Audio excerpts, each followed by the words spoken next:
All right. Another episode of Square and Compass podcast. This time we are once again, I was going to say south of the border, but I'm from Windsor, so I guess north of the border, visiting some brethren from the United States of America. We have got brother and Dr. Webb. He is a Mason from Ohio.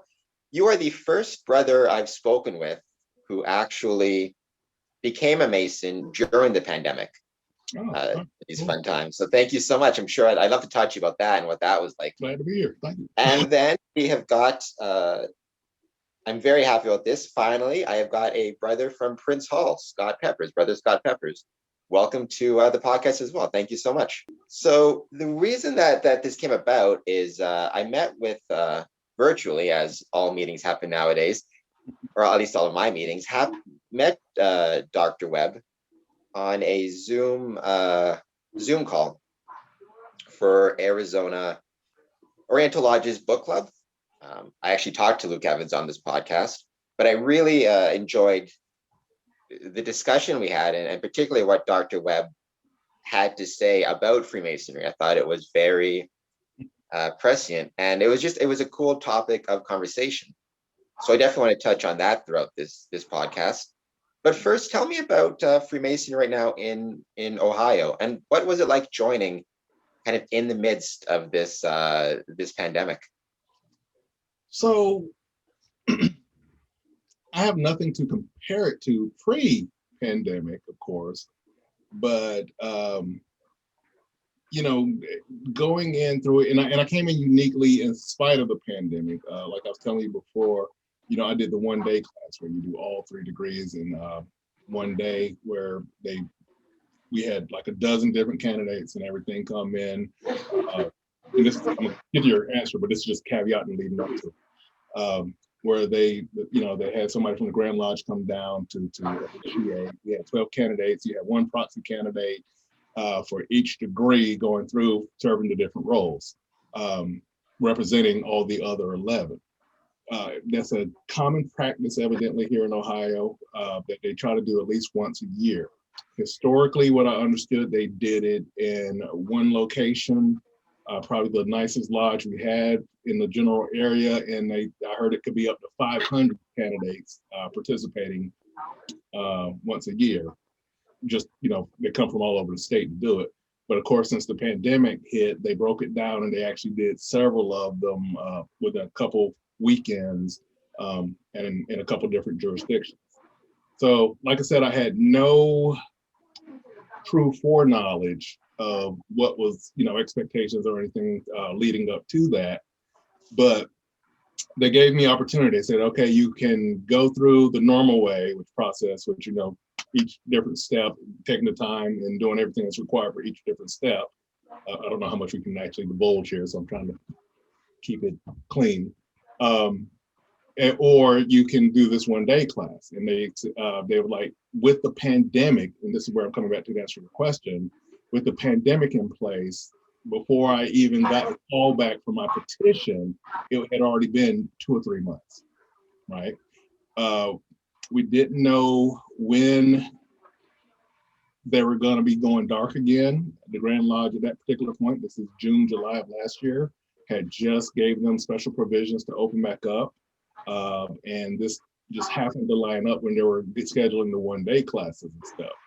So in order to go ahead and get in the Brotherhood and get access to the light that I wanted, I made a decision after speaking with some of the other brothers to go ahead and do the 1 day class with the understanding that of my own volition, I would circle back around after the fact to go the formal way from it. There's no requirement to it. I am full-fledged 100%, just like everybody else has, but just for my own edification and my own understanding and my own knowledge and my own personal values, I want to, you're kind of sideways there. I want to go back and go through all the steps the way that they're designed to be gone through. So the way I reference myself now kind of jokingly is, I have the light of a EA, but I am with the heart of a third step, So coming through it during the pandemic time, though, again, I was grateful for that particular opportunity because, again, I didn't know when they were going to be shutting back down. I didn't know how long it would be before I got the opportunity to go in there to go through the formal steps and everything. And when I got interested and started searching it out and doing my own little stuff to try to inquire about it, I was trying to go full throttle at it and get to it as quick as possible. For myself. And so I made that decision to go ahead and do the one-day class because just for me personally, the way I learn best is give me the big picture and then let me go and fill in the details of it versus the traditional steps of, you only have access to first step, second step, third step materials. And that for me personally, I didn't feel like at the time would be conducive to my learning style versus having access to everything and then going back around and filling in the gaps. If that makes any sense at all. It does. It makes perfect sense. This is a kind of a podcast of first. It's the first time we've had a brother on who joined during the pandemic. It's also the first time we've had a brother from Prince Hall. It's also the first time we've actually had just two blood brothers on at the same time as well. So heading down to your brother, Brother Scott Peppers. Thank you so much for being on the podcast. You are a Prince Hall Mason, North Carolina. How has that been going? I can tell you here in Ontario, since March of this year, or last year, sorry, since March of 2020, our lodges have gone dark. We've not had any in-person meetings. It's all been virtual education and correspondence by letters and telephone calls.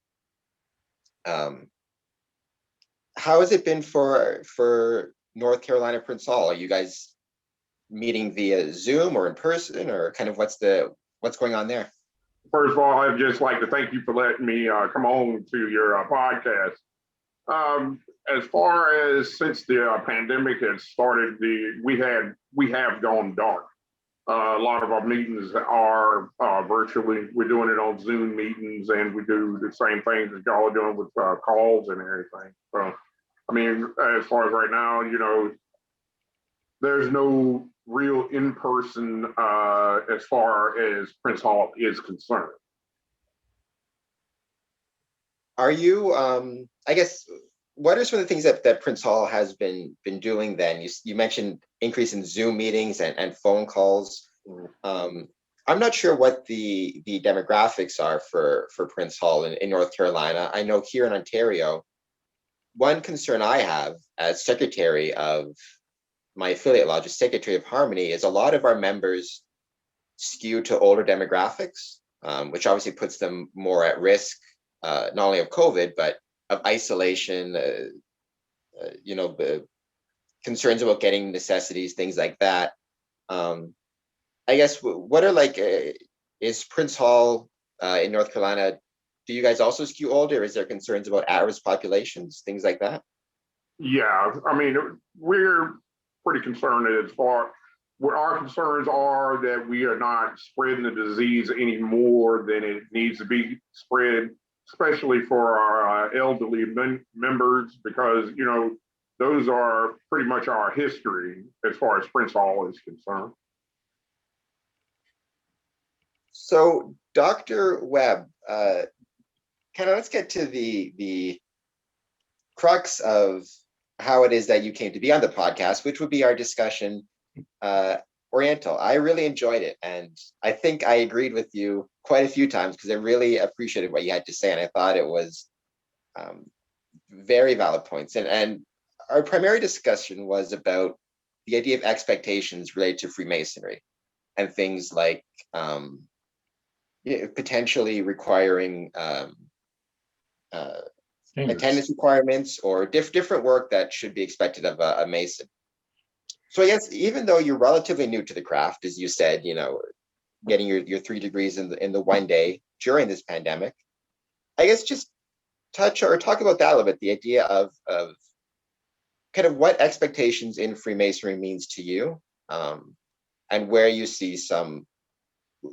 see that going in the craft, or some benefits to setting some expectations beyond paying your dues, that type of thing, but having expectations for work or attendance, things of that nature. So what I'm finding is, and it's, I guess you can either call it the blessing in disguise or the silver lining of the circumstance that COVID has presented as far as the craft is concerned, from my perspective, is that it had given me a lot more exposure, much wider than my standard borders that I would have been limited to if the pandemic never happened and the lockdowns had never happened and everything else like that. Via Zoom, via all the virtual meetings and stuff that we've been in. I've been in several of them now with members from all over the world. And there seems to be a common theme, kind of like what we were discussing in the Oriental group, of Masonry as a whole seems to be becoming so, what's the word? So lockstep, ritualistic without the rituals, in the sense of that it's become so mundane that it's cookie cutter, right? You go in there, you do the work, you pay your dues, you might throw in a little bit of education in here or there, you go home, wash, rinse, repeat, the way I heard it expressed. Actually, our LEO just did a lecture on it at our stated meeting last Monday to that very point. And the theme of it is, and kind of what we were discussing, was that just seems to be the accepted expectations of Masonry, and the potential of Masonry is so much more than that. And so one of the things that kind of surprised me when I came into it, and again, let me qualify this, I came in during a pandemic time, so I can't sit up and I cannot speak firsthand. My brother has been in for 10, 13 years now, so maybe he can speak on to what I'm about to say a little bit more. But the mysticism of Masonry that you hear long before you join, it creates a certain image in your head of what it's going to be like. Oh, the secrets that you should have access to, the light that you'll be given, and just all these different things that you don't know what you don't know when you get in there, but it's part of the things that will guide somebody into wanting to come and join the brotherhood. And then you come in here and you see that is nothing like what you had imagined at all, right? Not necessarily a bad thing, it's just not what you necessarily imagine on the outside looking in. So you come in here and you're saying, okay, now I should have access to all this different truths and all this different light that I have access to now that I didn't have before this. And you come in there and you're eager and you're driving for it, and then you realize, wait a minute, nobody's there to present it to you. Nobody's there to really show it to you or guide you to it the way that it needs to be. And so that's where, I guess, what the culture shock for my mentality was. I guess I expected as soon as you come in there that it's like, okay, you do this, you get this book right here, you learn this right here. Once you have this, now you can go there. And there's that element that is there to it from what I understand.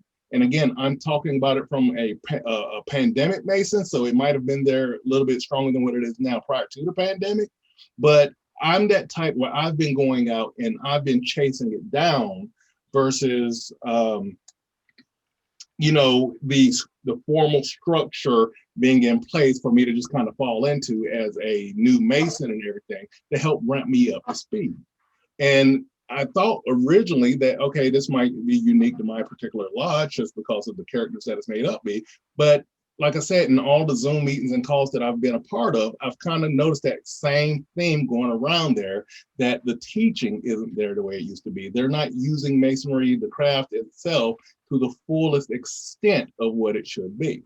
So this caveats into what we were talking about in the Oriental aspect of things, of the standards, right? Me, okay, I've been a Mason for all of 10 minutes. 8 of them have been dark because of the pandemic. I get it, right?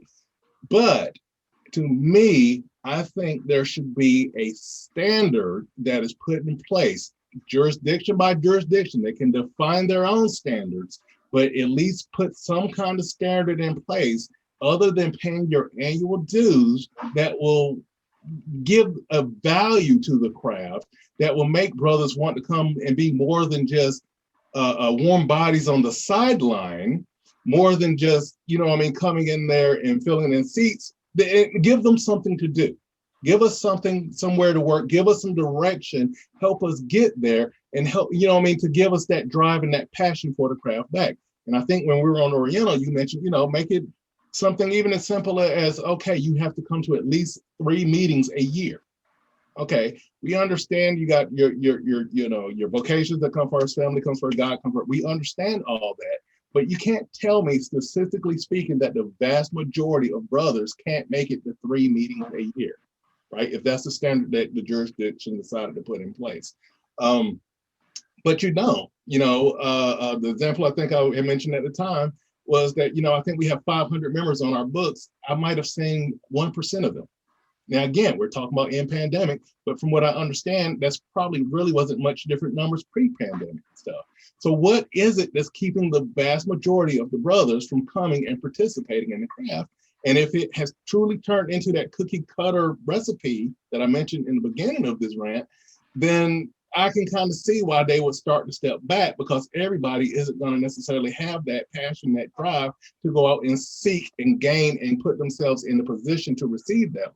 Right now, I understand that everything isn't just going to be handed to you. You have to show some effort, right? That's your reasonable part, is to show some kind of effort into to getting that light.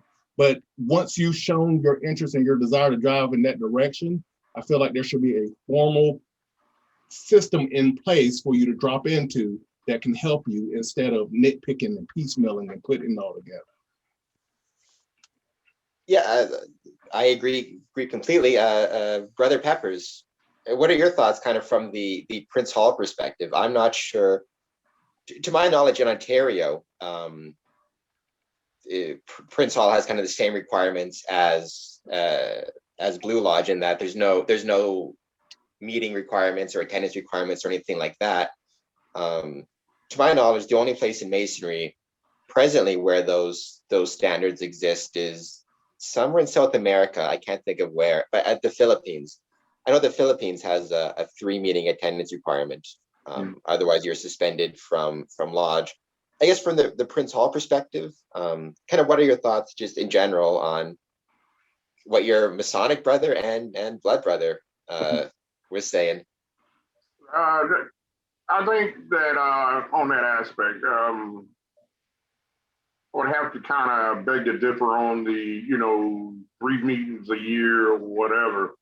I mean, for me, I hadn't been at a lodge meeting for a while, because mainly I was in school, and I had a lot of stuff going on with family going on, and trying to take care of other business and stuff like that. As far as educational benefit, one of the big things, and I would have to caveat on what my brother said, is that it was kind of hard to find that information that you're looking for. I remember when I had first joined, me and the guys that I was with, we was on this magic carpet ride. We were sitting up there and we were thinking, okay, once we get into the house, what are we going to know? And, we rubbing our hands together and stuff like that. And then once we got in there, things kind of like died off a little bit.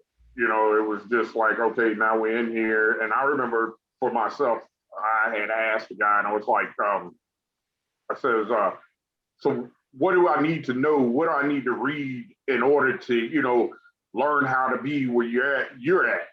And the guy just looked at me and he goes, I already know it. It's your job to go find it. And then to me, it felt like I was on a wild goose chase. I mean, it was kind of disappointing, because, you go into something and you go in there, you get into something and you try to be knowledgeable about what it's all about. And then when someone, kind of like gives you that answer, you just kind of like, okay, so where do I go now? You kind of, and I know from my aspect, I was the part of the last large class that came through. Now, I've helped to push a couple of guys through in my lodge, and it was like, you know, in 2s and 3s, but it's not as grand as it used to be, like my uncle used to tell me. You know, so. Is it? I'm trying to think how to put it. Hold on one sec. My audio is being funny. Oh, there we go. Is it? So the issue with attendance, for example, Mhm. I wonder if. So I'm a secretary of Harmony Lodge, and I've seen it even before as a member. A member for 13 years, where John Smith joins, and then you see him a couple times, and it's not just that you never see him again. It's that nobody, like, there's no connection anymore between him and the lodge. There's no real correspondence or communication. We found out in our lodge that a brother had been sick and passed away, and we didn't know for years. So I wonder if creating an attendance requirement of 3 meetings a year, it doesn't necessarily mean that they attend 3 meetings a year or they're suspended. It could mean that, depending on the lodge, but what it could mean is that if you're not able to make your 3 meetings a year, you had better maintain contact and explain why you can't, and keep the lodge up to date on what's going on. Because for me, because Freemasonry is just connected to me, I'm always thinking about, if I get hit by a bus, knock on wood, and find myself in the hospital, who will inform the lodge that I'm in the hospital? Who will let them know where they can reach me if they need to reach me? If I pass away, knock on wood again, I make sure in my will I explain what happens to my Masonic regalia and my Masonic items. I just think the one benefit of an attendance requirement or something to that effect is it will force members to remain in touch with the lodge and explain their absences. I don't know what you would think about that, but at the very least, some type of if not attendance requirement, then contact requirement or relationship requirement. There needs to be a standard relationship between the members and the lodge.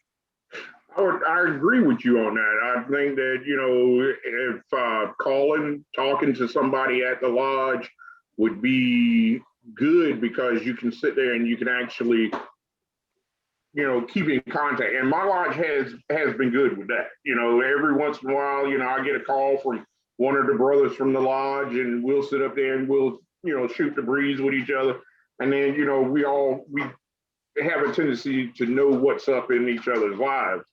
But I mean, but then again, and this is one of the things that I had seen when I was was, you do have those brothers that join just so that they can wear the compass and the square, and the only thing that they want to be able to do is flaunt on their car or tattoo it on their body or whatever, that compass and the square. And I mean, so you kind of, at some point in time, you have to just sit there and just kind of say, okay, where are we at? What is it that are we getting rid of brothers because they're not performing, or are we just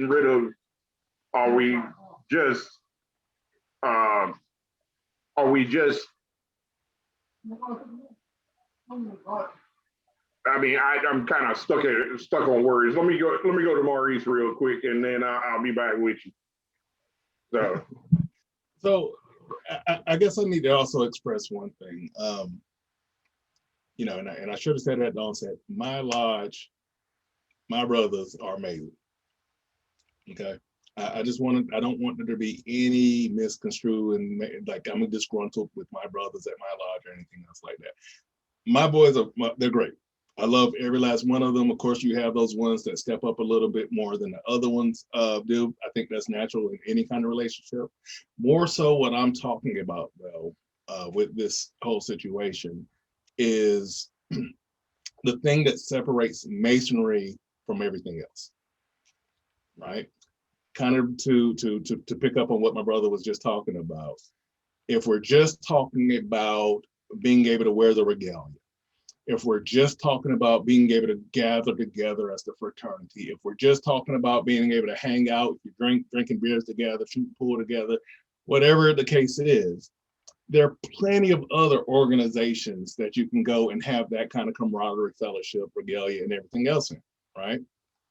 There's something special about the square and compass and what it's supposed to represent and what's supposed to come with it. And so that's really what I'm talking about is my desires, I guess my young expectations, I'm still young in the craft and hopeful and everything else, but where I hope to see it go to where it lives up to its fullest potential. Yes, have the fellowship. That's a key component of it. Yes, have the social gatherings, have all those things. Those are wonderful, but that should not be the primary focus of it, right?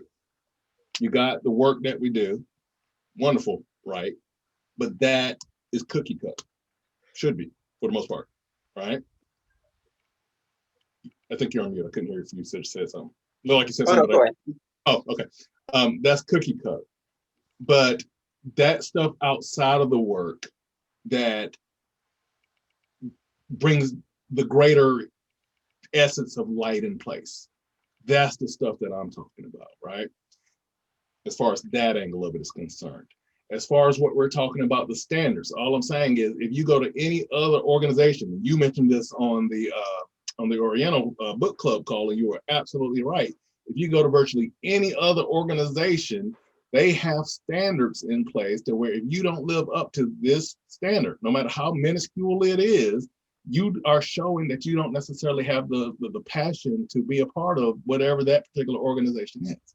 And my concern is, now granted, we've been around forever and a day, right? So this could be a completely moot point. But my concern is, since we're to the point now where it's kind of as long as you pay your dues, you're a member in good standing, come if you want to, don't come if you want to, you're going to lose the quality, the value that Masonry as the craft as a whole is supposed to hold, that draws men to it, that is supposed to be that key component in helping make good men into better men, right? Again, if they're coming in there and they're seeing the same mundane cookie, they don't see the passion, because guess what? The guys that have been in the craft for 20, 30, 40 years, they've seen it all. They're not going to have that same passion level as the new guys might, right? So me coming in as a new guy, I'm feeding off of that energy, right? And if their energy isn't up, it's not going to show the regular new guy the value that they need to seek, the why they want to continue to be a part of. So that's why I say the standards thing is to you give it some kind of value that make the men that want to be there to do the work, to engage with it. Like we were talking about on another call, the 80-20, put that standard in place so that you can get the quality work that you want to and add the value back to it that needs to be there for the brothers of the craft. Yes. Go ahead. Oh, no, go ahead, Scott. You were talking, then you throw it over to Maurice. So keep going with your original thought.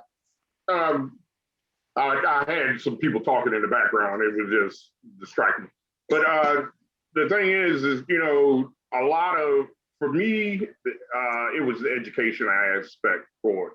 And I think that some people that come into Masonry that when they first get into it, they're expecting for a big door to open up, and then you see Howard LaBiff step out, and then he bestows on you all these, all this knowledge and stuff like that.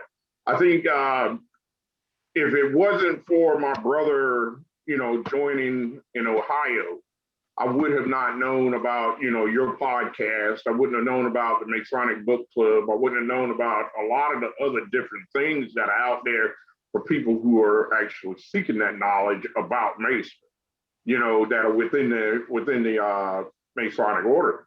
So to me, when I see brothers that are, they're they're coming in, I think that some of them kind of get disappointed, because they're expecting one thing, but they're getting something else, you know. And I had heard from a couple of brothers that had went through same time that I went through, and they were like, what's going on here, well, isn't there supposed to be a little bit more that we should be knowing? But then while I was in, I understood the value of masonry at that point in time, because for us in Prince Hall, especially down here on the East Coast, we do a lot for our community, and we're very community based. We're trying to make sure that at the beginning of every school year that the kids are getting book bags and coats and stuff like that. And then during the course of the summer, we do fundraisers for the elderly and stuff like that. And we do give a lot to our community and everything. So I mean, I don't know if that is actually what you're looking for, or Well, that brings up the question of guarding the West Gate, which is okay. kind of the phrase that we use here for vetting of candidates and vetting of applicants. Okay. And just like you talked about, where you joined with some brethren who perhaps had different conceptions and became disappointed. That's something we hear. We've heard commonly from our Grand Lodge, which is the need to carefully vet applicants, not just for the sake of the lodge, but for their sake too, because we don't want them to join something with preconceived notions and then be disappointed, because that's a waste of both the lodge's time, but their time too. If they join something, we want them to join something that they will be excited to be a part of and kind of get what was expected. Mm-hmm. But let me jump in there. How do you do that if we're not allowed to give them any of the information ahead of time about what goes on? So that's a very fine line without crossing over, right? So again, and that goes back to kind of what I was throwing to of the mysticism of masonry when you don't have a clue about it versus when you enter into it. Now, when I entered into it, what I've been exposed to is great. Don't get me wrong, not knocking it. It's just not what my preconception was, is all I'm saying, right? And that's fine, because I wasn't supposed to have any preconception. I wasn't supposed to have any true knowledge of the way that it was supposed to go before I actually got in and joined it, right? That's the way that the system is designed. So to do what y'all are talking about and what you're saying that your Grand Lodge is talking about, based on my limited understanding, that seems to be a direct contradiction, because we can't give anybody that's not a member any heads up about what goes on in the blue room when they have expectations, but you're saying, hey, you know what? We need to at least give them a little clue so they don't come in here with unrealistic expectations. I don't think you can help but to get that. And honestly, it's a good vetting tool, because, the ones that leave, like right off the bat, because it wasn't what they're expecting, they probably weren't there for the right reason to start with, right? So, I mean, you got a certain percentage that you're not going to want to retain anyway, and they're doing you a favor by jumping ship early. So and that's always, there's always the issue of you can never know for sure until somebody joins the type of Mason they will be, or whether they will, because there is a level of very important and relevant secrecy to degree work and things of that nature. There's always going to be that question of how much you can know. I think our Grand Lodge kind of represent more in the sense of not necessarily understanding the secrets or ritual, quote unquote, but getting to know the people within the lodge and the lodge itself. So, for example, our Grand Lodge recommends a significant period of time between an application and the actual initiation. And during that time, there should be attendance at barbecues and meetings with different Masons. And kind of the lodge gets to know the applicant and vice versa. And the hope is, especially if you have some perhaps older brethren or experienced brethren, they can kind of get a sense of, will this person enjoy the experience as much as you can understand that? I don't know if Scott? I mean, when I first went in to Masonry, we did the exact same thing. I had to go to barbecues. I had to go to, we had this thing that was happening one night that I had to show up at. And that, it was, I remember there was one or two guys that were like, what they treating us like, like we're kids and stuff like that. And I understood why they were doing it. But, my focus was, and this is one of the things that I said when I first took that third step, and I was talking to the East at the time. I said, now that I am here and I'm amongst the craft, how can we get other people to be a part of the craft? And the reason why I was saying that was because, I remember my uncle was sitting up there saying that when he was in the class of like 120. When I was in my class, which at the time it was the largest class within, I want to say they told us within 15 years, I was in the class of 8. So drastically, the numbers have dropped, And I mean, I've heard stories from some of the older Masons, and they were telling, what had happened during the 70s, 80s, and 90s. And I think that just going back to what I was saying before, the numbers being so low that these people are sitting out there and they're expecting this, but eventually they get this. And I think that, based off of where you're saying you're guarding the West Gate, okay, I understand, you're guarding the West Gate. And me personally, I don't give out any information whatsoever, but if a person is coming up to me and they're asking me questions, my first question to any person is, what are you looking for?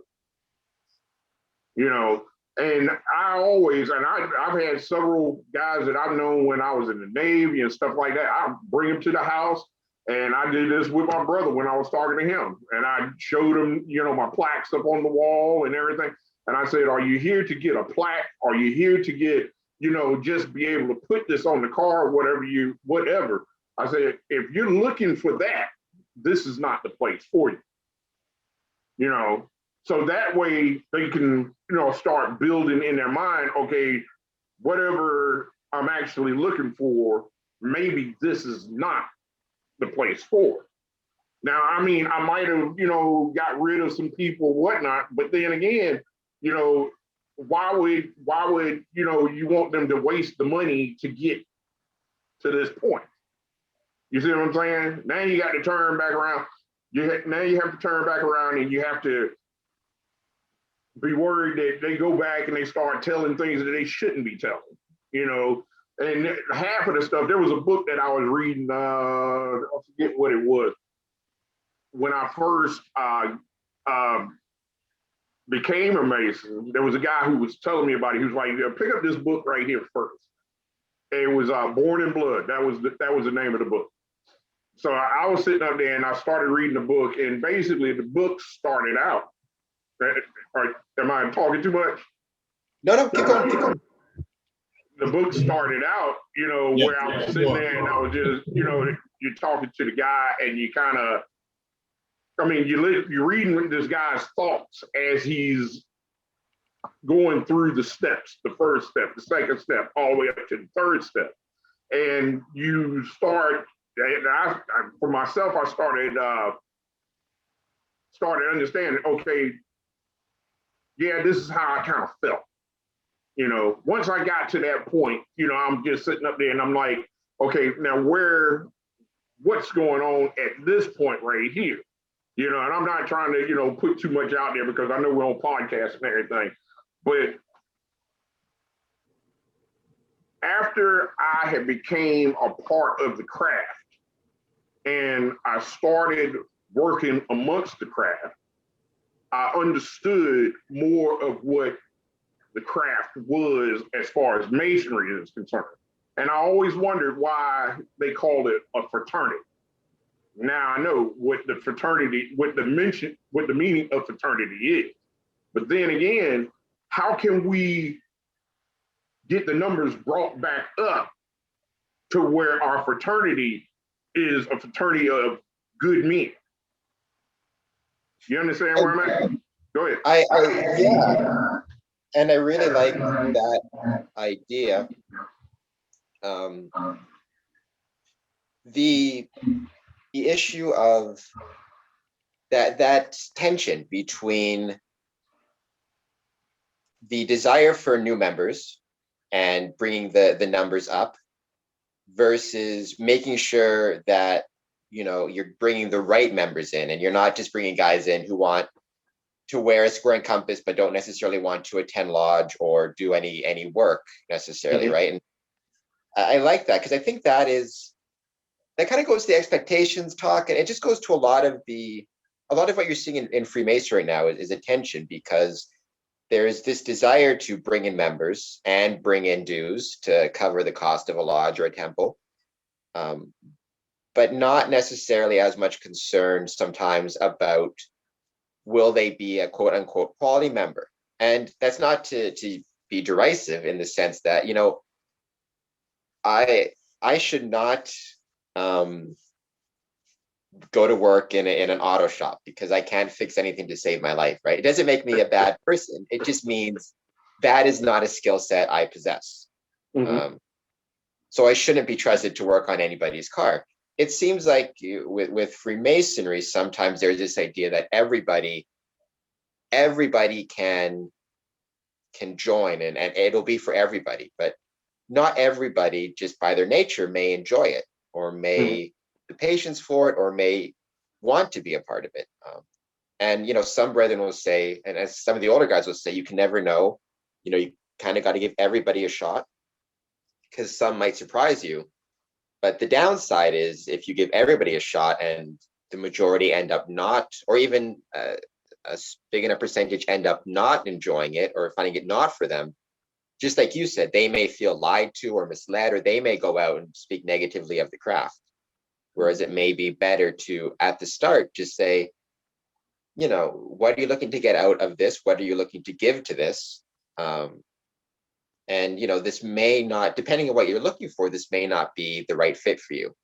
Not to say, anything negative about you. It's just, just no different. I guess that's the question. Is Freemasonry a skilled endeavor, like music, carpentry, building things, that some people will have skills for, some people won't, and aptitude for? Or is it something that everybody can join and be a part of?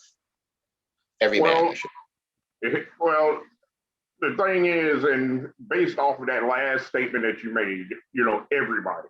Masonry is not for everybody. You know this as well as I know.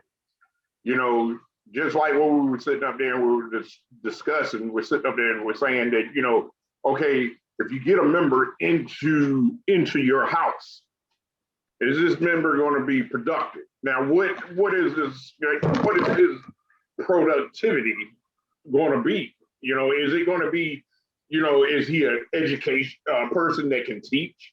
Is he a person that can do well with kids? Is he a person that can, do maintenance on the building? Because a lot of our lodges down here on the down in the east need some serious maintenance done.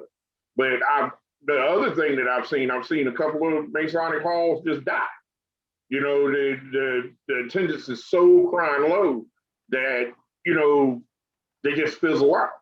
So then my question is, and I don't know, I've never been to Ontario or anything, but what are y'all's numbers looking like up in that area? Well, I mean, that's kind of the reason I started this podcast. And Square and Compass is they're not great. The rose-colored glasses approach is to say that they've gone up, and they have over the last couple of years, but that increase is nowhere near making up for the historic decrease we've seen. At our height, so 1959 was the last year that we saw overall an increase in Masonic enrollment in Ontario. So it's decreased every year since 1959.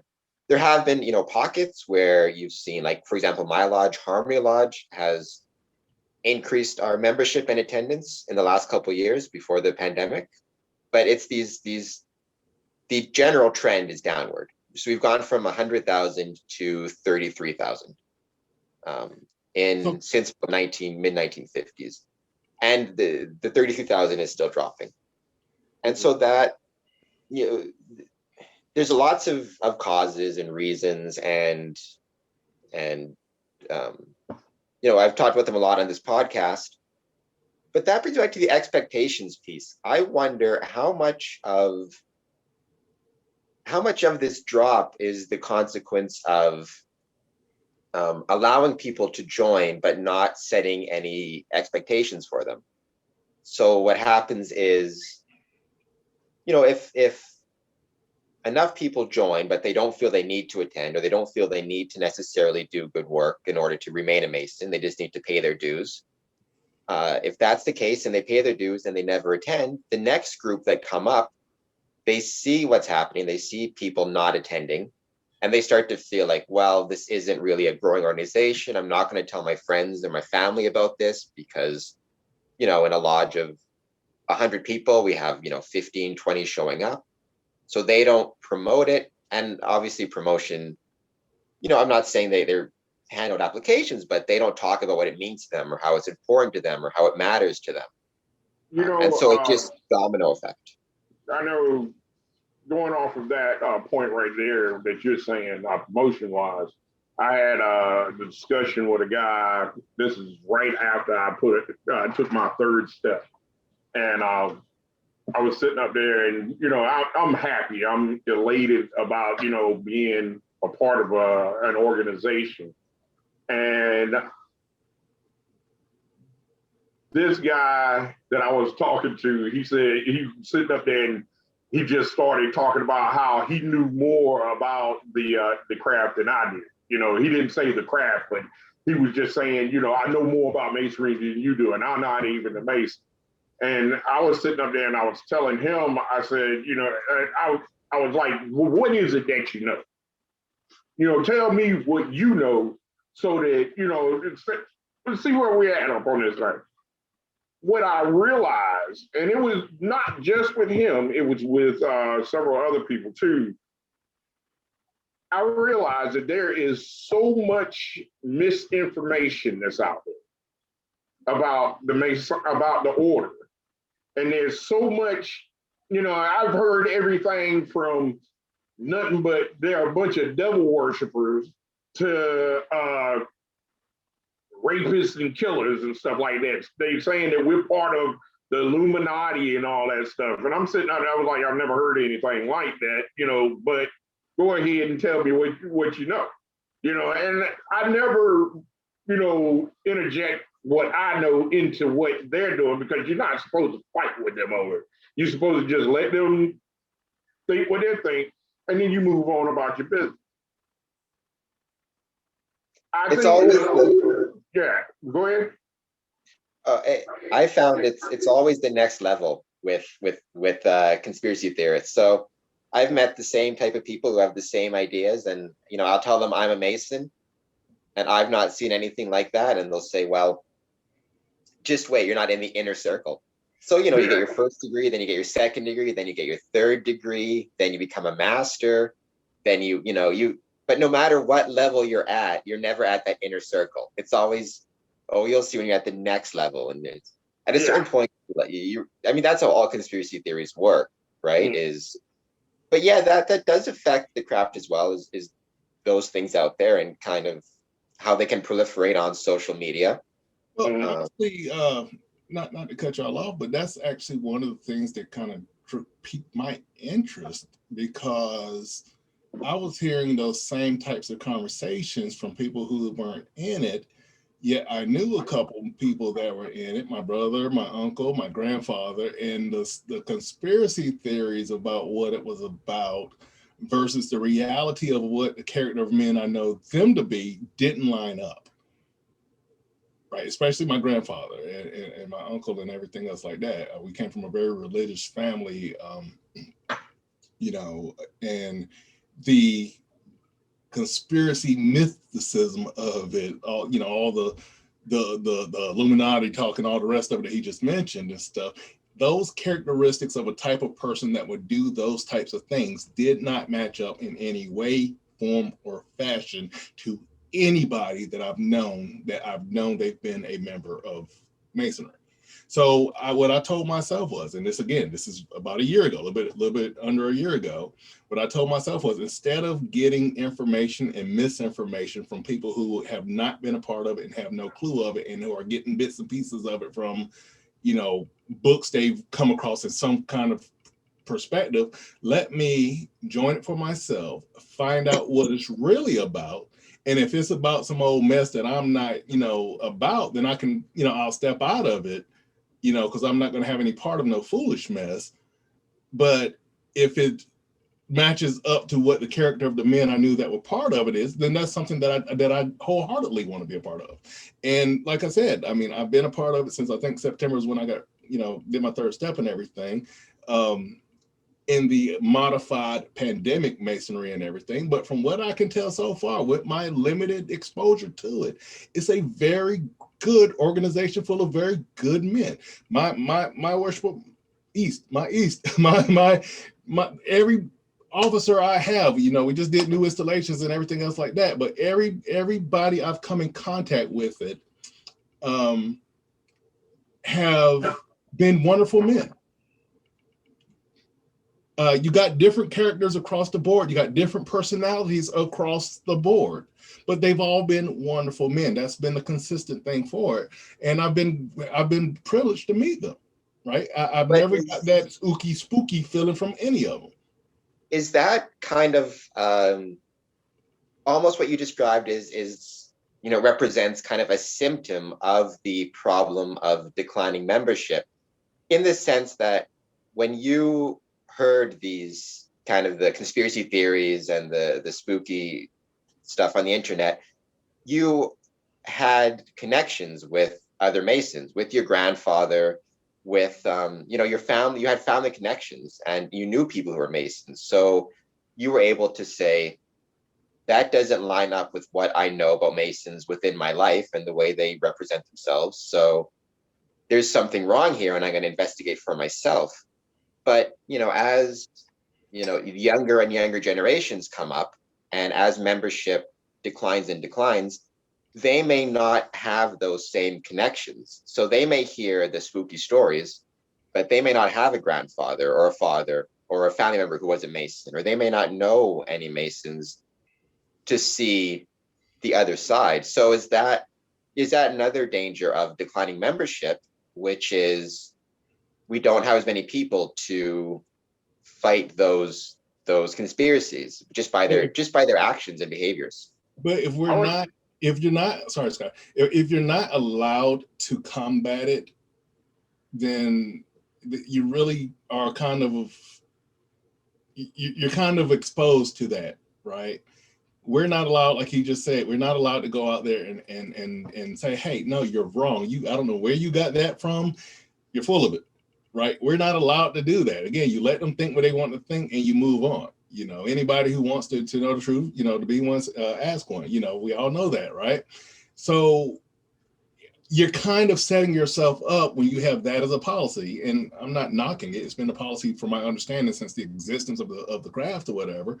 But you're setting yourself up to be a target in that capacity. And the reason why it might not be why it's more detrimental now in today's time versus when it was first instituted, is because information travels like that, literally around the world. Right? Before, it was in pockets, right? So your knowledge, your understanding, your exposure to anything Masonic, good or bad, was based upon a geographical pocket that you were stuck in and limited to, right? Now, We hop on something like this, we talking to somebody 30 time zones away in a flash. Misinformation travels just as fast, if not faster, than information does, right? So now the misinformation is being exposed to all the Google Masons, is being exposed to all the Amazon book Masons, it's been exposed to all those Cowens and eavesdroppers and everything that are just dropping in and trying to hear and getting bits and pieces or taking the few bad examples of the ones that might have got kicked out for unmasonic behavior, something like that, and they're using them as the example to represent the whole craft, right? And it's misinformation. But guess what? The truth, we can't even tell them that by policy. We can't expose to them and say, hey, your thoughts are misguided. So we're victims of our own policy in today's time, I guess is what I'm saying. Scott, do you want to add?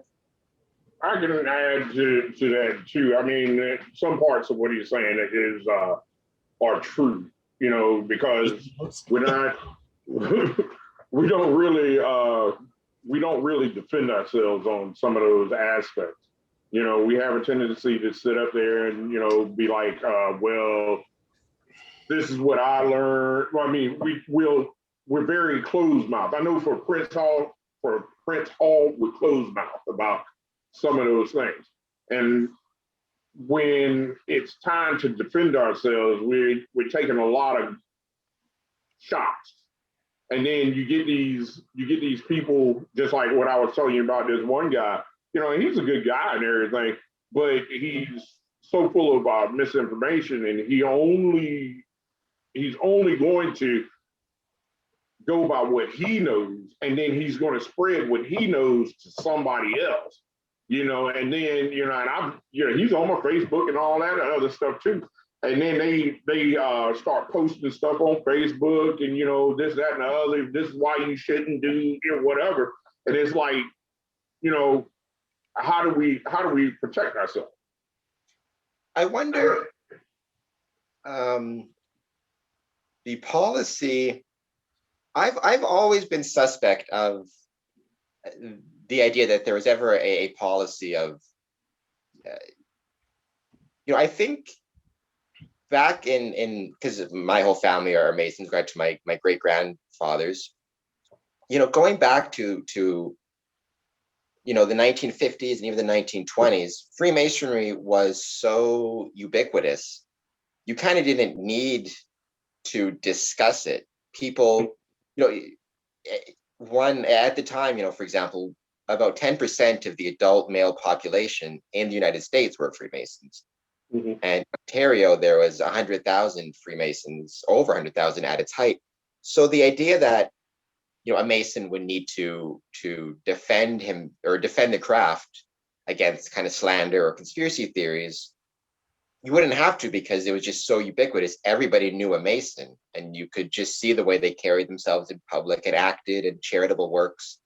Even just a temple being very well maintained, it sent a message as to what the craft truly was. I think that as our numbers have dropped, we've forgotten that maybe it's not that Masons didn't talk about the craft back in the day. It's that they didn't have to as much because it was just so ubiquitous and so well known. I think we mistook them not speaking for the assumption that they didn't want to. It's more that it wasn't necessary. My dad described Masonry in his time, because his father was a Mason, as being, he said it wasn't secretive, it was quiet, is how he described it. He said it wasn't a secret. Everybody knew, that his father was a Mason, and when he would leave the house with his black bag, everybody knew where he was going, and everybody knew what the Masonic Temple was and who were Masons in the town. But because everybody knew, they didn't need to talk about it. Mm-hmm. It just was a fact of life. But I think now that our numbers have dropped, maybe we need to recognize that, it's okay to talk about it. You don't give out secrets or anything like that, but you can talk about its importance in your life and why it matters. And yes, that there's some misinformation out there. So where I'm getting my stance from, I've had to do a lot of reading on my own. Like I said, especially, even though we're working right now, we did spend months dark. They did shut us down a couple of times and stuff like that. So I've had to get a lot of my knowledge, I guess, from reading books. And one of those books that I read that I actually got that part about us not being able to talk about it was, I recommend it honestly, because it's written for anybody. It's actually written for people that support Masons, like wives and whoever else has an interest in it, is Masons for Dummies, right? And he goes through the history of the craft and everything else like that and gives a lot of information. But that's one of the things that he actually pointed out was that we're not supposed to defend it when it's being attacked like that. So that's where I got that particular thing from. Now I know jurisdiction versus jurisdiction, depending on what's in your constitution, bylaws, and the rest of it might be different. But I know there's certain things that hold true pretty much across the board. And I assume that one was one of them. But it sounds like from what you're saying, that might not necessarily be true. Yeah, I've never heard any. Well, I've heard Masons, especially of older generation, kind of have a prohibition against speaking about the craft in general. Their idea being that it shouldn't be talked about at all. Whether somebody denigrates it or speaks positively of it, you should just kind of quietly go about your business. But I think that was always observed more in the breach than in practice. I think in practice, people always knew, when it was so big, people always knew about what Masonry was and what it meant to a community. I've actually heard that expressed, just to dovetail with what you're saying. I heard it expressed that we're not a secret organization. We're an organization with secrets. Like you said, you can't sit up there and say it's a secret organization when your temple is right there on Main Street, one of the largest buildings on Main Street, and Masonic Temple is written right across the border. Obviously, you're not trying to hide anything. But I think the idea of, and part of where that misinformation comes from is the imaginations when they hear secret societies. They got secrets, they got stuff they can't share. And so, people's minds go wild with that. And then that's where they come up with the conspiracy theories and stuff like that. If we're allowed to speak against it and defend it, I'm not going to until I get a little bit more light just in general. Me personally, I reserve having conversations with anybody, not, on the third step, because I'm not trying to misstep, right? In my conversations and stuff until I get a little bit more educated and experienced in the craft as a whole and a little bit more skilled with my conversations to non-members. Which is why you hear me stuttering a lot here, because I'll start to say something. I'm like, well, wait a minute, that might not be allowed, right? But, I do have a true desire to learn as much as I possibly can about it. And not only for myself, but to learn what I can do to benefit it, to help it become better as a whole. Again, unique situation, because all I have is the pandemic expectations of it. So that's not the full-blown thing. I know that's not the full-blown thing. We haven't been able to do the charity work that is, so known for and everything else like that.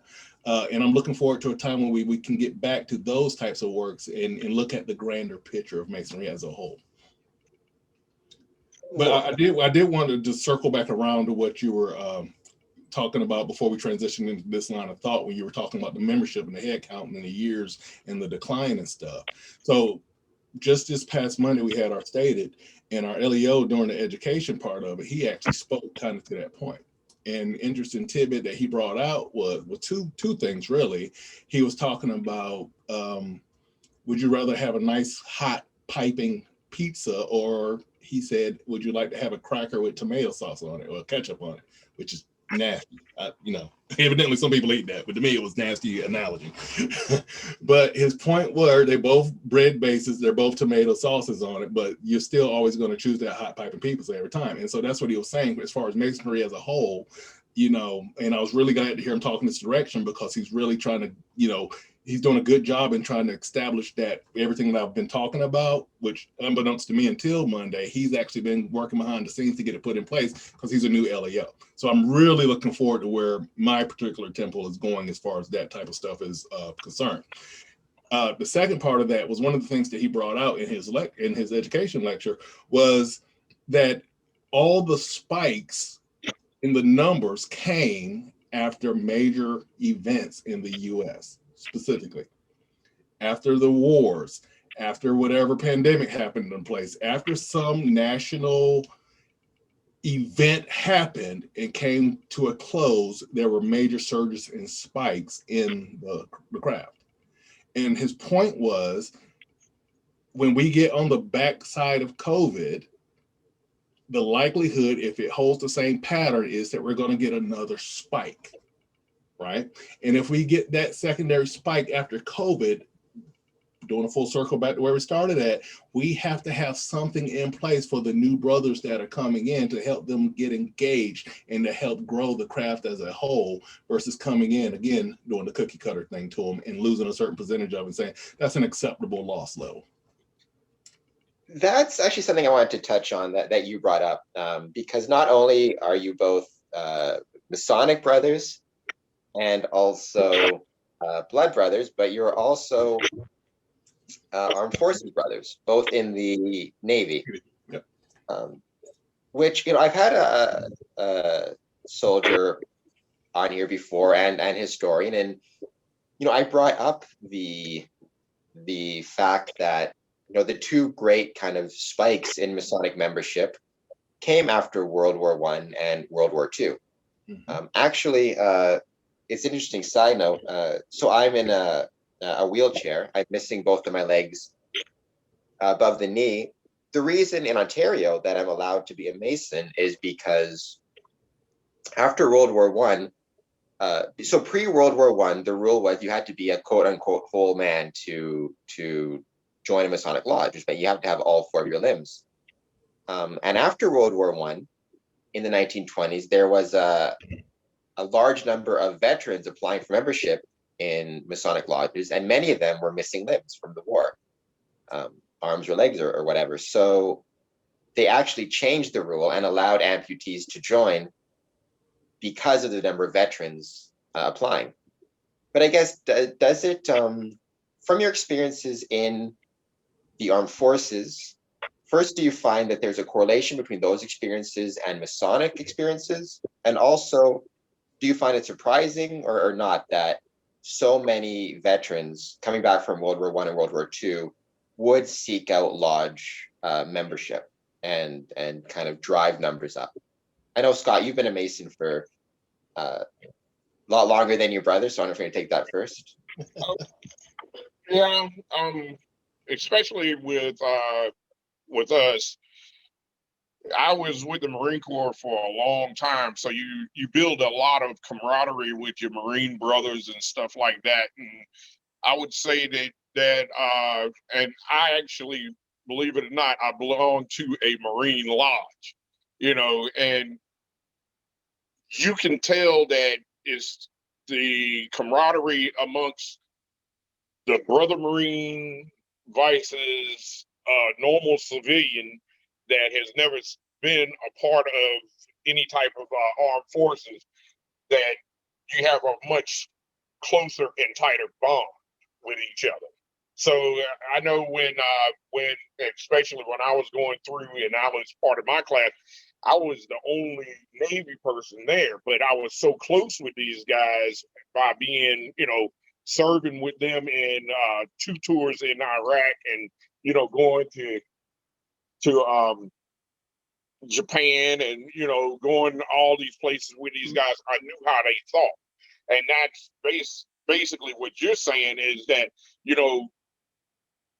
we share a brotherhood that, it's a bond that you're not really going to break, if you're a true military member. Do you get what I'm saying? I mean, Yeah, no, I get it. Yeah. yeah. So, I mean, I know for us, a lot of us guys, we were, I knew a couple of Mason Marine guys when I was in, and when we were sitting up there, I would talk to them, they were really hush hush about some stuff, but you could see them as they were walking off, they're sitting up there and they're chit chatting, and that was something that I really wanted to be a part of at that time. And when I became a part of that, that just drew me closer with my Marine brothers even more because of the way that we all thought. You know, I'm in the foxhole with you, and you know, I'm gonna protect you, and I'm praying that you're gonna protect me.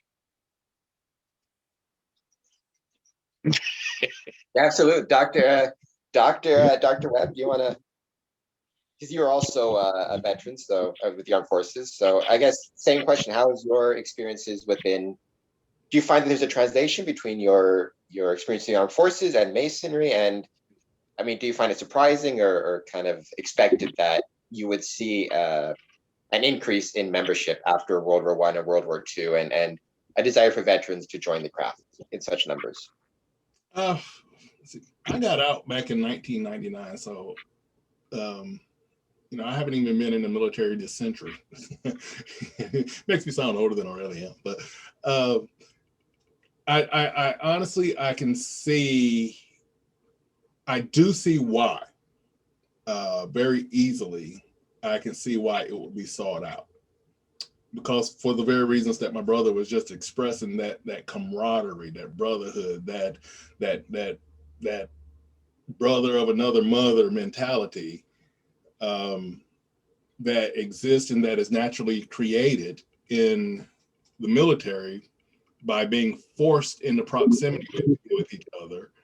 There's very similar with the brothers when you come in and you start networking and you join the craft and everything. And that's a beautiful thing. I love that aspect about it, right? So I very easily see the translation and the desire to go, especially if they hear the word fraternity and brotherhood and learn about the network and stuff. I can see why that would entice an ex-military whatever branch to come in and join the craft.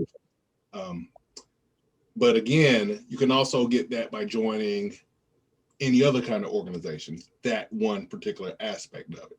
So my hope and my desire and my thought process is, okay, so when you come into the craft, what sets us apart from all the rest of it? What sets us apart from the Moosehead Lodge? What sets us apart from the Elks? What sets us apart from any kind of sports team or whatever the case is? What sets the craft apart, right? And where is the value add that sets us apart, and I'm bringing our conversation back to a full circle.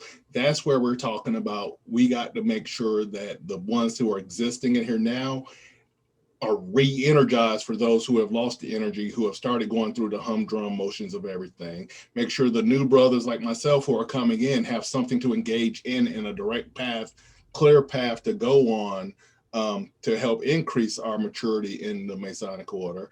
And then for those brothers who are coming behind us, when they do finally come in there and come between those doors, they can see that energy, and it's an energy they want to join in, and they can help perpetuate that energy instead of it just being coming in there, flaring up and then fizzing out.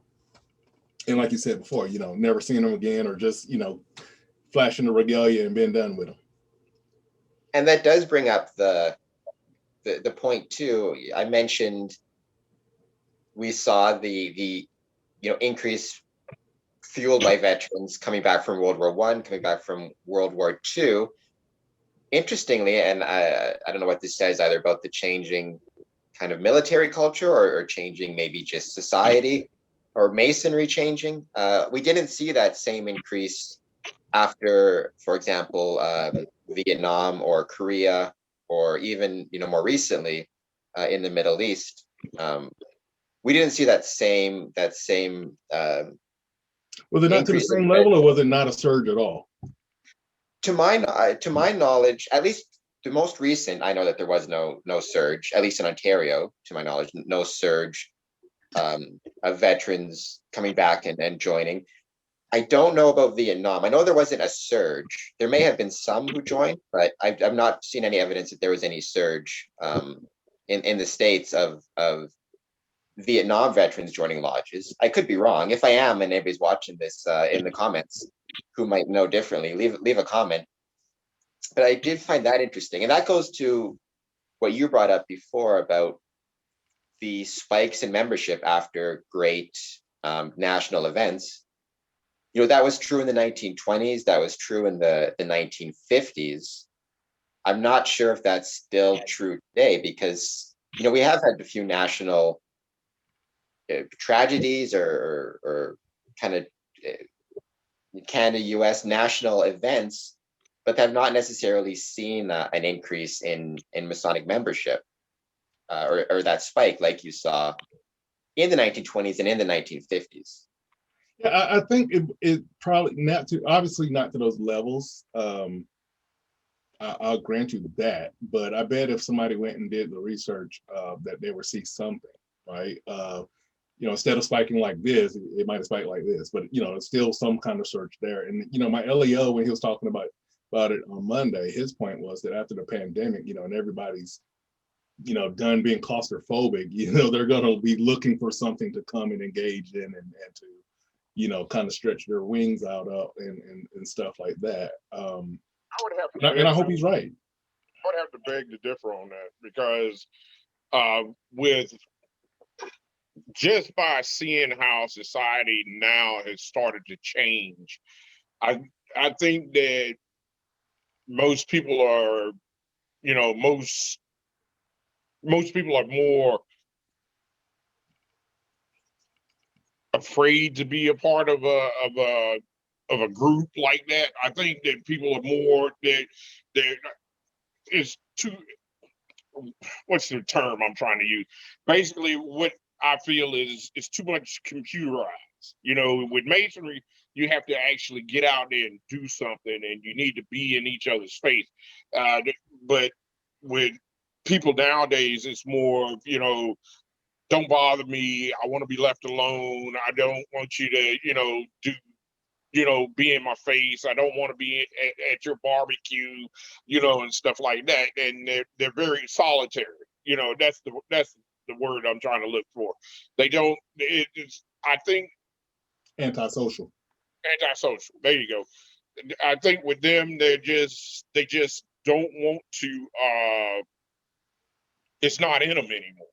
I know with Granddaddy and with Uncle Tim, I used to sit down and I would be wowed by, some of the conversations that we would have. And I would be sitting up there and I would be like, man, they're talking on about something. I don't know what they're talking about, but, I want to be a part of that, and then when I became, a Mason myself, I was able to talk on some of those levels just like they did.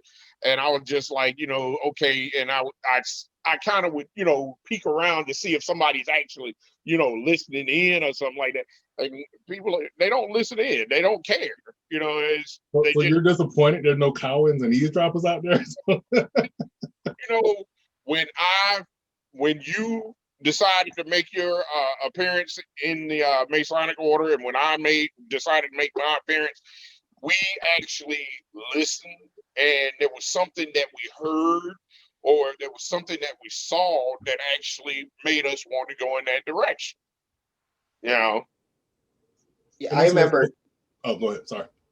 Yeah, I remember. I've told this story in lodge a few times growing up. So my dad was a Freemason, fairly active, and he worked at the rail yard. So he would, wake up around 5:36 to get ready for work. And I remember I'd be, in my bedroom and sleeping or whatever it is. I'd wake up and I'd hear my dad at the kitchen counter, wherever it is, talking to himself, right? For days and days and days. And it's only when I joined that I realized what he was doing. He was doing his memory work, getting ready for his degrees or his time as a worshipful master. At the time I thought my dad was crazy. I still do think he's crazy, but that idea of just the listening in the sense of it was fun to hear my dad talk about Freemasonry or to listen in, and obviously you don't get all the secrets, and nor should you, but the enjoyment of hearing conversations about something that you want to be a part of one day was something I appreciated. And hearing him, it's always fun hearing him talk to himself first thing in the morning. Mm-hmm. Well, that actually triggered a thought. Actually, Scotty just triggered it when he was just talking, and I don't give him a lot of credit, but sometimes he comes out with some gems. And Oh, you heard me. every night of blue moon, he'll come out with a gem, right? And so that was one of them. And you make a very, very good point about just a different mentality of people today versus then. And the thought that it triggered was when I went to the temple to do my tour before I petitioned and everything. You know, the worshipful master came down, and he was giving us the tour himself. He wasn't the one that was supposed to. He just happened to be there. It was a fellowship lodge, whatever. And so he kind of came up, introduced himself to me, and there was one other guy that was there with me and stuff, and giving us the lodge. Now, we have an old lodge, right? Which means we have a whole bunch of historic stuff. We have some of the original Knight Templar armories and suits, and we have a lot of old books and stuff like that. Our lodge is over 200 years old, right? So one of the things that he was showing me that he was impressed upon, and of course it didn't have the same impact on me at the time, was a poster board on the lodge, on the wall in the hallway as you go through it, and it had a particular class for a year. Don't remember what year it was, but that year they had brought in 152 brothers to the third degree. And I remember the impact of him saying it, because I didn't understand the relevance of what he meant by it at the time until after I had been through the third degree myself to realize what he was referring to.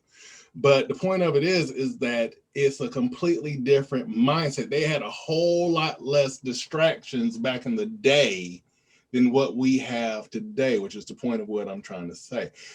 So Masonry and the craft as a whole was what they look forward to for their entertainment or for whatever other purposes, for their break from their work day, from their family struggles and everything else. They had to look forward to the craft. And so they put everything they had into it. And so they look forward to going to work in that capacity, where today, you got social media, you got video gamers, you got, sports, you got everything else as a distraction competing. But that being said, again, that turns us right back around to what triggered this conversation to start with. How do we put the value back into the craft itself to compete with all that other entertainment stuff out there, and in a more wholesome way? Because it's not just entertaining in the craft, it's actually serves a valuable purpose, but you have to be able to show that value and implement that value into the new members so that they're willing to stay and join in and are motivated by it, versus, like I said, just coming in there, cookie cutter, warm body, pay my dues, go home, be done with it. Well, I mean, also, I would have to also caveat on it too, is that there are some parts of that oath that we had taken on that second degree and third degree, for me, for my lodge, that a lot of these guys nowadays, they can't own up to. Yeah, that's true.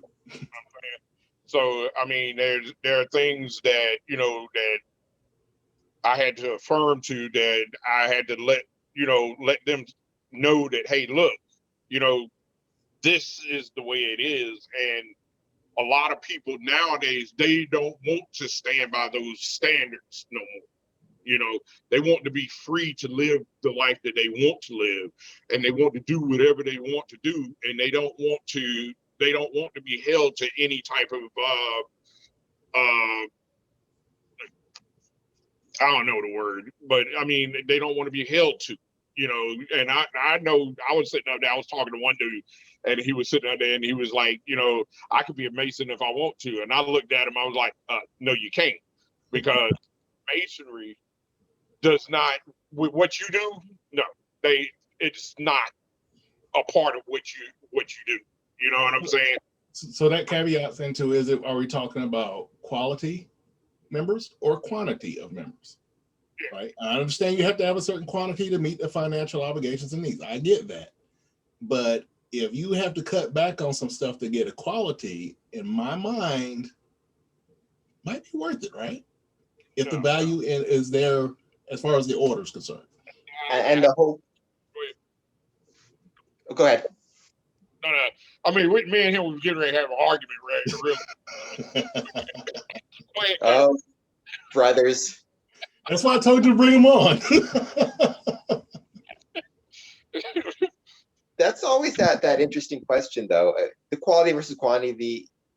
And actually, Doctor, you may be able to speak from this as a doctor of theology.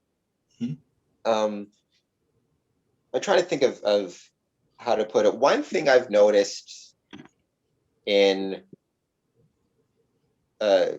Masonic circles, and I've seen this maybe, I do not go to church near as much as I should, first admit that, but this idea of so long as I am something in my heart, then that's sufficient. So like in Freemasonry, I've had members say, I don't need to attend lodge because in my day-to-day life, I live like a Mason. So therefore I don't need to attend lodge or anything like that. And even sometimes I get that sense when I'm talking to an applicant about a supreme being. I'll say, do you believe in a supreme being? He'll say yes, but he'll describe it more in the sense of spiritual as opposed to any type of, there's no attendance at church or events. It's all this idea of, it can be whatever I need it to be. And that's one thing I know about Freemasonry is this idea that some people have, just like what Brother Peppers said, is this idea of, I can be a Mason on my own terms. So I can be a Mason, but not attend or not contribute or not maintain contact with the lodge. But it's okay because I'm being a Mason in my way, and then that leads to sometimes brethren will not pay their dues, but still claim to be a Mason because they live life, like a Mason, whatever that means. Hey man, and I've noticed that. With it. This sounds dangerously close, like you letting him convert your thinking. That ain't happening, is it? I don't know. Brother Peppers seems like a smart fella. It's Brother Peppers' character. But, I mean, the thing is okay. Let's go with Maurice's quantity versus quality. I would have to say that for Masonry, I would go more with the quality of the person, not the quantity of people that we need, you want to have in there. That's what I'm saying. Is to, and I know Maurice plays devil's advocate all the time, even though he's a preacher. The thing is when you're looking at the quality of that person and you're saying to yourself, and I know there was a guy that I was sitting up there and I was just like, should I talk to him on it? Should I, hey, look, come over here for a second, and what's your mindset about this, that, and the third? But then what I usually do is I'll sit back and I'll watch him probably about a good couple of weeks or whatever. Then I start formulating my own ideas about how this person is, and then I realize that quality of that person is not worth the quantity that we need. So then we're looking at it as it's dangerous to put too many in, but it's not productive to have not enough in. I get you. It's a fine line, but in the same token, right? One of the edicts is we make good men into better men, right? Can we agree on that? But you can't, if you see that there's a person who is, he might talk good, he might, do a lot of things, but if you're sitting up there and you're talking to him on a level that is basically what I'm saying is, if you're looking at his walk, mm-hmm. you're paying attention to how he's making his steps, and you're paying attention to how he stands, then you'll start making judgment as to, do I actually put this person on the compass and the square? Do you get where I'm coming from, Cameron? I do. I like a word you used, you said it was dangerous. And I like that word because I think it goes to kind of what the craft is or what the craft could be viewed as. So to use a military example, even if I had both my legs, for example, I probably shouldn't be in the Marines because I'm very lazy and I'm not very fit and I don't like to be cold and wet. And Like you're it intelligent. would be dangerous to put me as a Marine because being a Marine is an incredibly important and honorable thing, and the people who are in it should be of the highest caliber. That's just what we tell them. It ain't true. Well, I'm assuming it's true because I don't think even with legs I'm a wuss, so I don't think I make a good Marine.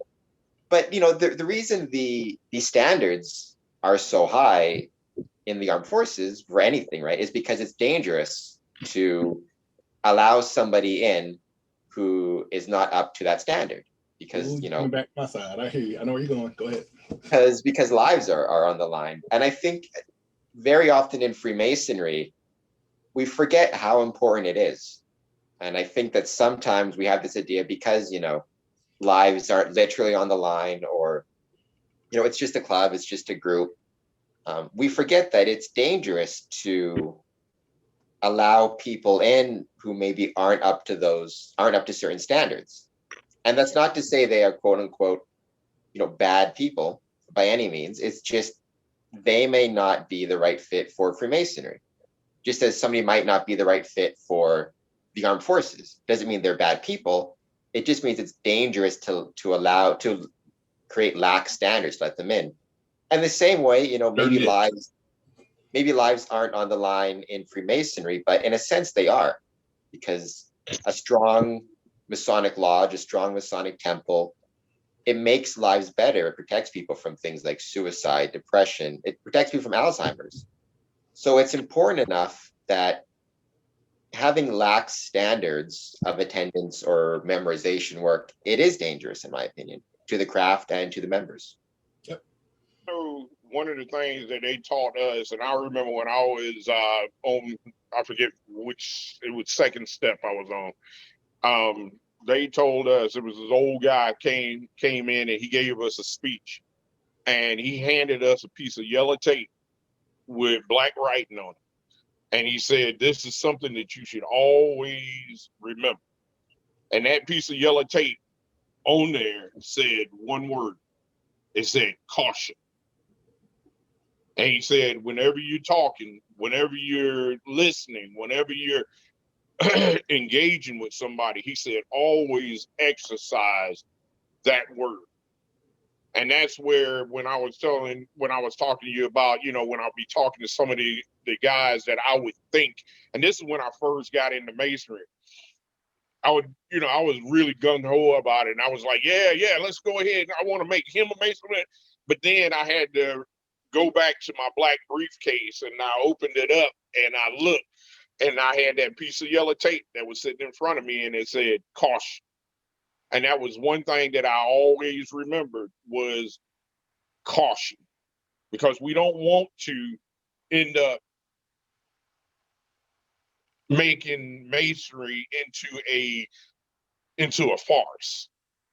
We don't want to have it to a point where we're sitting up there and, somebody, a cow and the eavesdropper comes in and he says, "Hey, look, I know about what's going on," and they can tell you everything that went on in the last meeting that you went to. When we first started this conversation, what were we talking about? Me and Maurice, our main discussion was education. And while we're sitting up there and we're talking about education, the education about it is how do we make these good decisions to get those good people, good men, and turn them into better men. So now it sounds like you're back on the quality aspect versus the quantity. But I'm not going for, I want quantity, but we have to have good quality. Just like where Cameron was sitting up there talking about, he said that, what was it, 1959, you said that was the highest number of Masons that were made at that time? that was the last year that you saw an increase in big numbers. It wasn't quite the highest because there had been other years where you saw like an increase of 10 or 20,000 members in a year. So 1959, it was the last year you saw an increase. It wasn't as much as other years, but it was the last year you saw the number go up. After that, it's been going down. So going off of what you're saying, we need to start looking at how can we increase these numbers back? How can we get the numbers up, but still have a good quality of candidates to apply? I mean, is that realistic though? Is having both of them realistic, right? Or is it more realistic to say, okay, the numbers that spiked in 59 and all the other years that we mentioned and stuff created a bloated environment. It was a bubble basically. Now that bubble is popped and now it needs to right size itself. So we might need to trim the fat in some areas in order to sustain the value and the quality, right? Not have as much expenditure as what's in place right now. But so we've trimmed the fat, but we got the quality of men and we got the integrity in place. You know what I mean? Idealistically, best case scenario, yes, we got the numbers and all the numbers or the majority of the numbers are the quality, right? Reality is we've all been on this world for a long time. Me and you a little bit longer than camera, but I'm sure he's even noticed that no matter what organization he's seen or been a part of, you very rarely have the quantity and the quality there together, right? There's a certain percentage that goes with it. So realistically, we can expect, even if after the COVID things, my LEO is right and we do get a spike, right? Say that spike comes, a pretty high percentage of those people aren't necessarily going to be a true Masonic quality, right? That's why we got, the investigation committee. That's why we got all these things, is to try to help weed some of that out. But you really want to do your best to get that quality. And I think that's what needs to be focused on, even if it means saying no to some petitions. Even if it means we got to cut out some of the work that we're doing so that we can do the other work even better and prioritize. Maurice, that also goes back to education too. Agreed. Because if you're not educating these guys, if you're not teaching these guys, if you're not trying to put something, if you're not doing something to keep the interest of these guys, you're going to end up losing these guys. Us and I'm just talking from what I've seen on my side of things.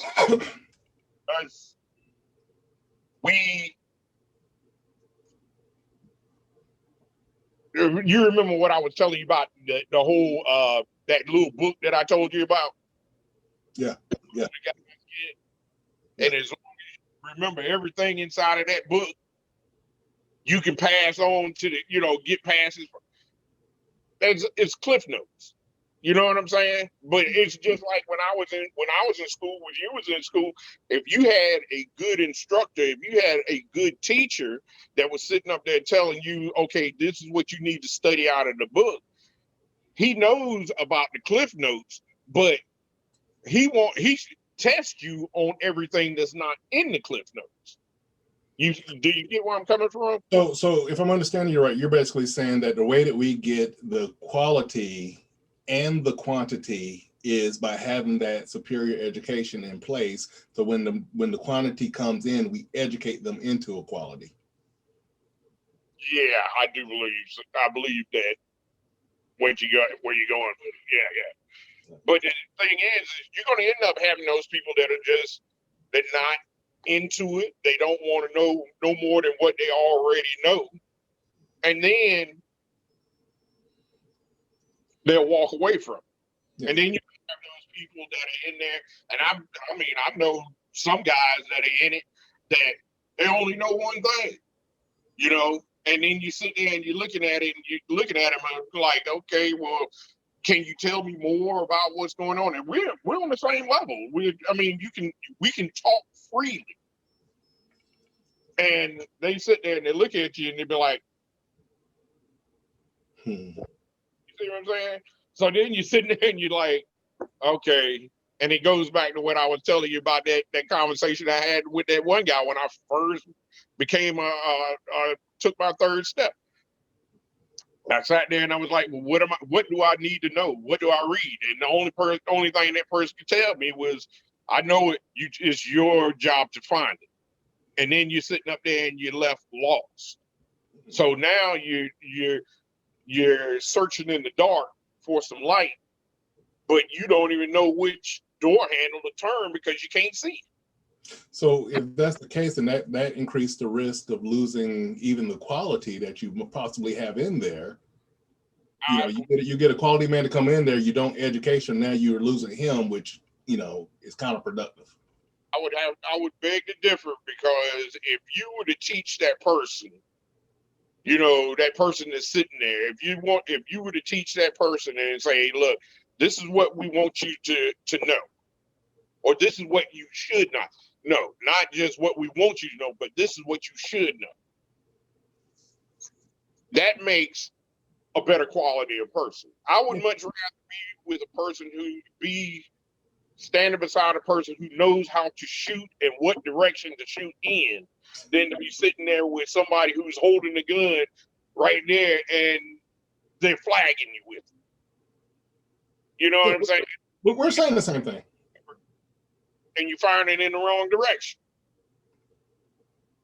Yeah, I agree. I mean, you were saying the same thing. What I was saying was just the opposite of it. Basically, if you don't educate that person, you stand the risk of losing them. If you do educate that person, you know, you increase your chances of building that quality brother and increasing the craft as a whole. Yeah, I agree with you with that. And I hope that any brethren or anybody who's interested in Masonry who've been watching this have found it as educational as I have. He's trying to get rid of us. How do you hear that? He's trying to get rid of us. You can keep this. I think has actually been my longest. I think this has got to be close to my longest podcast. My longest podcast, I think, so far was about 1 hour and 22 minutes. So I think you guys I have no idea how long we've been on here. A fair bit of time. Yeah. What do you guys have coming up Masonically? I know, Dr. Webb, you said you got your next stated meeting coming up in Ohio. You guys are meeting again? No. So we went dark over the holidays, and then we went virtual back in starting January. And then so we did our very first in-person again, official in-person again, just this past Monday. You know, so we you know, I mean, but we've implemented all the state CDC regulations, right? You know, we're social distancing and you know, we've cut out the fellowship aspect of it, which is sad but understandable, right? But you know, everybody, if you're not wearing your mask, you can't come in, you know, that type of stuff, and a lot of the other stuff that is ingrained with it has been cut out. But we're trying to still do the skeleton work that needs to be done, and you know, and at least we can see each other, and that's what it's really about. It's coming together with your brothers that you ain't seen in a long time, and just enjoying their company, even if we can't enjoy it the way that we want to enjoy it. At least being there in their presence to some degree and talking to them face to face, it brings some sense of satisfaction to it until we can get back to a full swing of things. So I think as long as in this area we don't go back to you know, like purple or whatever the state's, you know, COVID levels are, the Grand Lodge left it up to each individual temple or lodge. Cool. And Brother Peppers, Prince Hall meeting virtually? Yeah, we're still going to be meeting virtually for a while, and eventually the word is going to get passed to us when we can meet back up in person again. So I'm looking forward to that also. And I'm looking forward to getting back on the podcast with you again, Cameron. You know, I've already got I'll tell you off camera, Cameron, but I've already got a really good topic for our next one. If you don't ban us forever from this one. I would love to have you guys back. I don't have any brothers or sisters myself. I'm an only child. If you ask my mom, it's because I was perfect. If you ask my dad, it's because I was so annoying. He didn't want to risk the second one. I suspect it's probably the latter. That's true. So it's always fun to have some brotherly interaction, both Masonically and familially on the podcast. But no, it's been great. I've enjoyed this a lot. I'm hoping that the border opens up soon, and then maybe one day I'll get down to Ohio and North Carolina, get to meet with you guys and visit you guys in person. Yeah, Yeah. I'm still looking forward to going and checking out the other side of the house in North Carolina. Now that I'm able to, I've only been in Ohio for like 4 years or whatever, so so I haven't even been able to engage in the North Carolina aspect of it at all. But I plan on, as soon as things open back up, doing that as time and everything else permits. So yeah, but as far as you coming down here, by all means, and if I can make it up your way, believe I'm en route. You're absolutely welcome, both of you. Okay. I would love to have you down here, Cameron, anytime. Very cool. With that, everybody watching this or listening to this, if you're watching this on YouTube, hit the subscribe button. If you're listening to this on Spotify or Podbeam, hit the follow button so you can keep up to date with all of our episodes. We're also publishing some articles on medium.com. And if you want to give me money because I'm broke, you can go to patreon.com/square and compass, and you can give me money to help produce the podcast every week and get some cool swag and all that good stuff.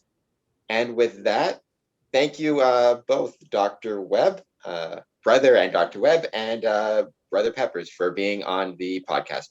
Greatly appreciated. Absolutely enjoyed it, Cameron. Thank you for inviting us.